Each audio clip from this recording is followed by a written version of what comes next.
حبايب قلبي عاملين ايه؟ النهارده عملنا معاكم بقى كده تحلية خفيفة وجميلة جدا. اسمها رموش الست، وفي ناس بيسموها عيون الشهد. بأسهل طريقة.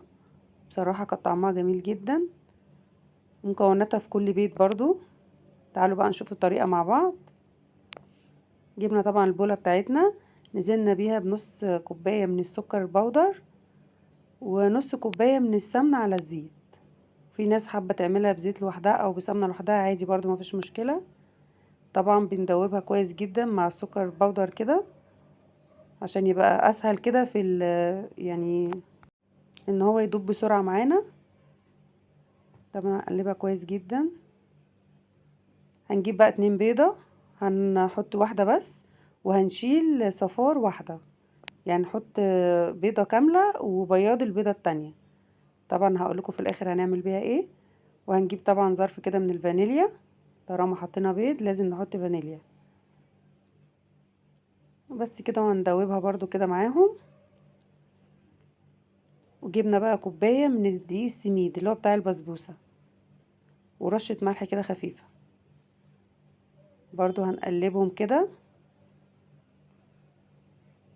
هنحط بس معلقة كده من البيكنج باودر، وهنقلب بقى كده كويس.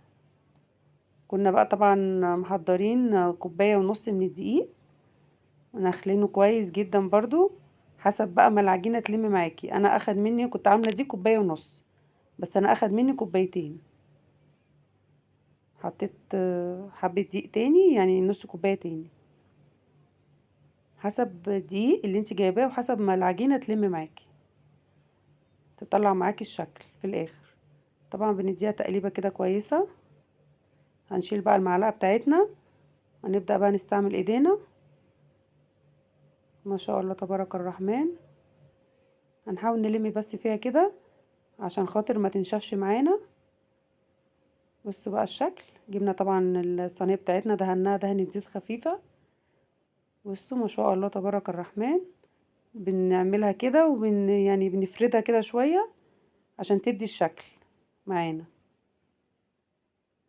بصوا ما شاء الله تبارك الرحمن.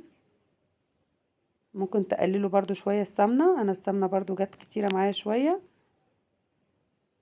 بصوا، ونحاول نبططها كده ونفردها شوية. او عملت معانا صينيتين ما شاء الله تبارك الرحمن. هنجيب بقى الصفار اللي احنا شلناه، ورشة فانيليا كده عليها، ونقلبها بقى كويس جدا. وهندهن بيها وش الرموش. بصوا ما شاء الله تبارك الرحمن. متنسونيش بقى لو عجبكم الفيديو بلايك كده وكومنت حلو. هندهن بقى كده الرموش. طبعا انا كنت مولعه الفرن وموطياه شويه، بحيث ايه اخلص على طول واحطهم في الفرن. بصوا شكل النهايه. نجيب شوكه كده ونحاول نمشيها كده عليه عشان تعمل معانا شكل كده. تمام. بصوا ما شاء الله عملت معانا شكل خفيف كده.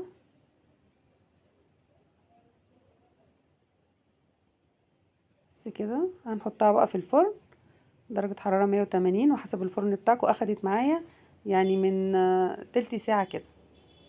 طبعا على الرف، طبعا مش تحت، على الرف، على الشبكة.